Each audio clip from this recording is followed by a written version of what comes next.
A big part of mine would probably be in college. Choosing which college I'm going to go to and kind of going into a situation where I don't really know many people. I was blessed where I came from a pretty big high school. I went to Ankeny, so I knew a lot of people who went to college with me at UNI, but it's just kind of tough being thrown into an environment where you don't know anybody. So I just kind of had to trust that I was going to find the right people, find people I could be friends with. And then once I'm there, figuring out what am I going to do with my life. I started out being an actuarial science major and then realized that was not for me. And so then I was kind of in this abyss where I'm like, what am I going to do? So then I kind of sat and thought about it, prayed about it a little bit, and that's what led me to becoming a math teacher. Was I like the math side of things, but I also like helping people and working with people on a regular basis. Okay. My story is very simple and I think easy to relate, I guess, in where faith was very active in my life and where it wasn't. Although during the time when faith wasn't really a big part of my life, which would basically be from my freshman year in college up through my senior year, which was a 7-year gap. I think most of us have that, I think. Yeah. But I look at my life in high school where I went to Catholic school through 6th grade. I had parents that brought me up in a very Catholic faith filled home. And so that continued on through high school. And then, I don't know whether it was the freedom, you could, I guess, put your finger on a number of different things when I got to college that kind of took me away from living my faith, whether it's just going to church or just kind of being the person that you are. And, I think for me, part of that is something that I feel sometimes easy to do is you judge things based on your neighbor. And so I looked at things in the sense like, I think I'm better than this person, and so I think I'm still a good person, even though faith was very distant from my life. And so during that time, at the time I thought things were well, but at the same time when I look back, it was a huge struggle. I mean, I went to 6 different schools. I flunked out of school with a 0-point grade point average. Never really had a meaning relationship with, long-term relationship with anyone. Multiple different friends, and just the lifestyle was not conducive to the person that, looking back, that I should have been and could have been.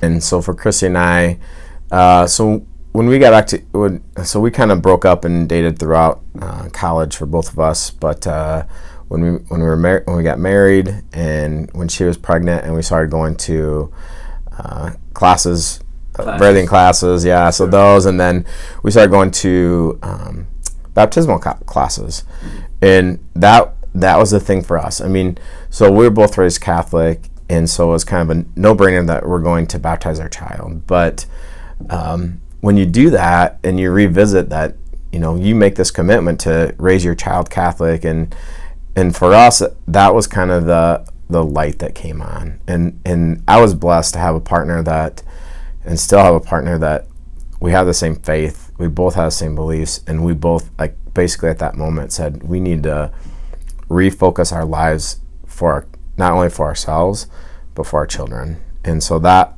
was like a night and day shift for us. When I started working in corporate America, I got a job at a financial institution that exists here in the Des Moines metro area, and I worked in their customer service department, and it had absolutely nothing to do with providing any sort of service to human beings of any kind. It was mostly just delivering unhappy news to people who had these products most of the time. Now, sometimes there were good exchanges, but for the most part, it was just keeping the economic wheels of our country rolling. And I felt like my impact was minimal. Now, because I had natural inclination to working with people, I succeeded. But what I was doing as I worked with those people felt very unfulfilling. And a time came where a crucial decision had to be at crossroads, and I had to decide: am I going to take the encouragement of my supervisors at this job, move up this career ladder, which they were encouraging me to do because they knew I had skills that they could use, or was I going to try to course correct and change careers and go into a whole other direction? And it was hard, and I did it though, and it was not convenient timing either. I had been married at that point for about a year, and my wife very much wanted to buy a house and start a family, and I said, well, I have some upsetting news, but I have to do this. I'm not going to be a good husband or father if I stay with this career. And she was patient enough and loved me enough to say, yes, of course. If you have to do this, I'll support you. And so I went back to school. I got my teaching license, and I knew I needed to be somewhere where I could have a positive impact. And I knew where I wanted to teach was in Catholic schools, and I hoped that once I got a license to teach, I would be able to right away fit into that. And lots of hopes in there, lots of plans in there, and nothing for certain. And so I started down that new path, and I corrected the course. And it was during that time, I kind of liken it to Joshua going into the kingdom. School was never easier than it was then. Concepts were never more clear to me. Everything I tried to do was super easy. Everybody I met was a new friend. Everything just seemed to fire perfectly once I made that course correction. And my wife and I got pregnant right as soon as I got my license, and it was right in the middle of the winter, so there were no teachers leaving their jobs immediately, and I was pretty nervous, but I still trusted and was certain somehow things would work out. And the first job interview I took was here at Sacred Heart, and was the first job offered, and it's the job I've been doing ever since. And it felt, and it always will feel, as though I was guided. I'm certain of it.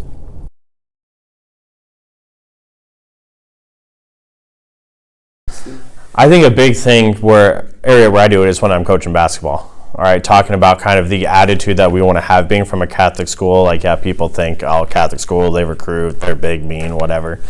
So it's just kind of really imposing upon them the idea that we need to be reaching out to our opponents, being nice to them, being kind to them, showing that kind of Christian ideal, even though, yes, we're playing basketball, but being able to show that heart and that compassion towards the people we're playing against.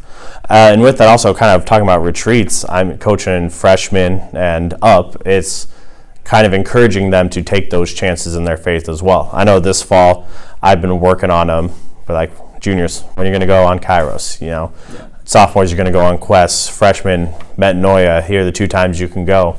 Especially being in sports, knowing these are the times you have to go to work around their schedule. So just kind of giving them the heads up that I got a lot from it, talking about what I got out of the experience, and then I want you to go on this because not only will it help you in your faith life, but just as a person, getting to know yourself a little bit more and kind of looking at yourself rather than looking at everyone else. Yeah. Being vulnerable. Courageous vulnerability, putting yourself out there and saying, I don't really care if I get judged or laughed at. I need you to know that it's okay to be this vulnerable, because this is how you connect with God and how you connect with community. And that vulnerability, when people get over their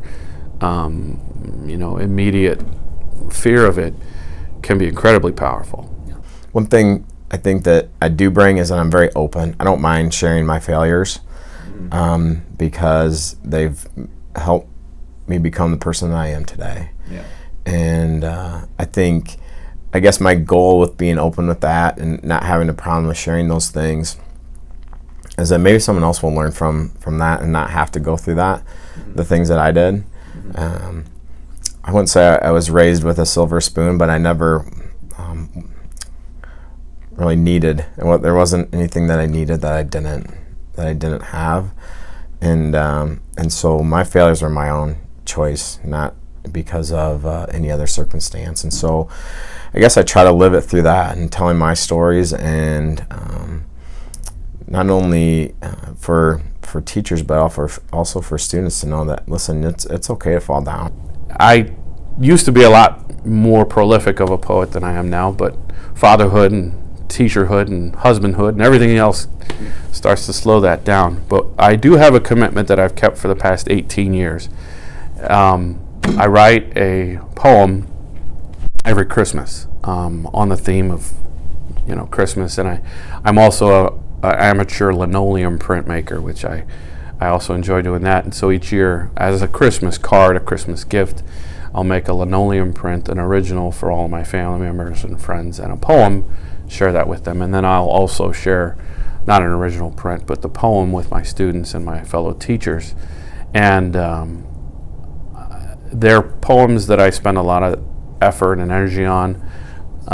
This is a book. I'll read one here in a moment, but just to, show them that spending time reflecting on and thinking about and trying to connect with the gospel message. It doesn't have to be anything flashy or exciting. It can be something very, very simple. Anyway, so I have 17 to choose from, but this one's always been one of my favorites. And this was from 2011.